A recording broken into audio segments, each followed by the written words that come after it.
सावित्री 2 बेटों की माँ थी। उसे इस बात पर बड़ा घमंड था। वो मानती थी कि बेटे घर की शान होते हैं। ये ले सावित्री, मिठाई खा, मेरे यहाँ पोती पैदा हुई है।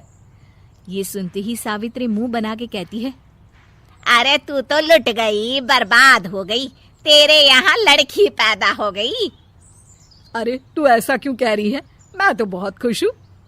अरे जब तेरी पोती के पीछे तुझे खर्चे पर खर्चे करने पड़ेंगे ना, तब ये तेरी सारी खुशी गम में बदल जाएगी। पहले लड़की की पढ़ाई लिखाई का खर्चा, फिर उसकी शादी का खर्चा। अरे आजकल की शादियाँ कितनी महंगी हो गई है। गहने बनाओ, लाखों रुपए पानी की तरह बह जाते हैं। लड़कियाँ तो सिर्फ खर्चा करवाने के लिए ही पैदा होती हैं।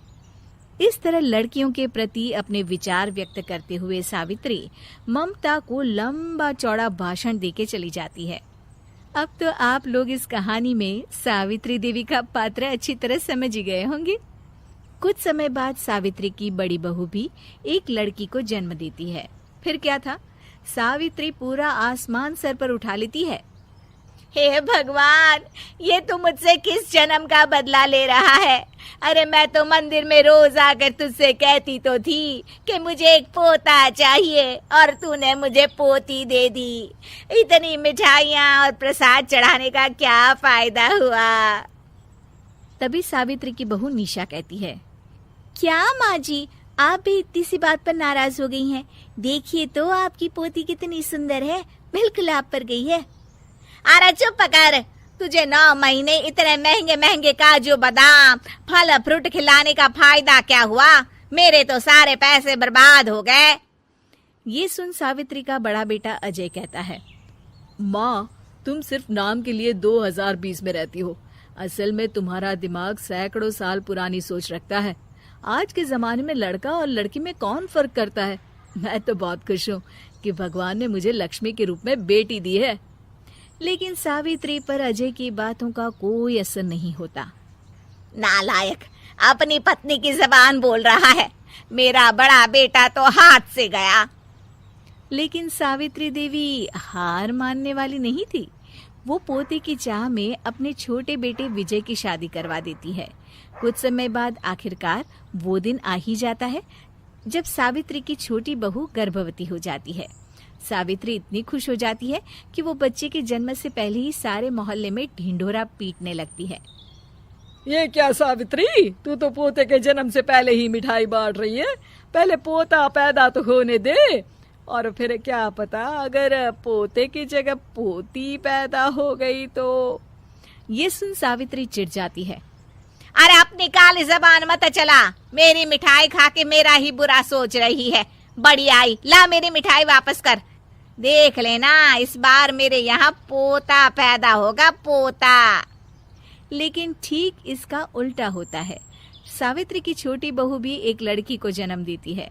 सावित्री फिर से रोना धोना शुरू कर देती है और अपनी छोटी बहू को कोसते हुए भला बुरा कहने लगती है। देखते ही देखते ये सावित्री की रोज की आदत हो जाती है।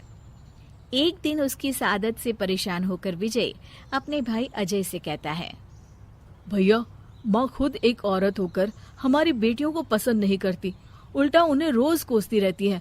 मुझे माँ की यह आदत बिल्कुल पसंद नहीं आती। अरे तू ठीक कहता है, मैं भी अब माँ से तंग आ गया हूँ।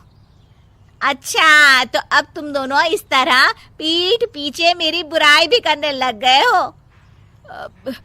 नहीं माँ, हम चाहते हैं कि घर में शांति बनी रहे। हमें हमारी बेटियाँ बहुत प्यारी है।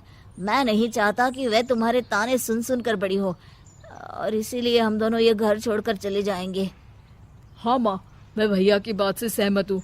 जब तुम इस घर में अकेली रहोगी तब तुम्हें अपनों की कीमत का एहसास होगा। अपने दोनों बेटों के मुंह से अपनी माँ के लिए इतने कठोर शब्द सुन सावित्री भावुक और रुआंसी होकर कहती है, क्या सच में तुम दोनों मुझे इस घर में अकेली छोड़कर चले जाओगे? हाँ माँ। हाँ माँ, अब पानी सर के ऊपर जा चुका है। मैं तुम दोनों के बिना नहीं रह सकती। अपनी सास के आंसू देख अजय और विजय की पत्नी अपने पतियों से लड़ पड़ती है। अरे जिसे जाना है वो जाए, मैं माँ जी को छोड़कर कहीं नहीं जाने वाली। भाभी, आप ये क्या कह रही हैं?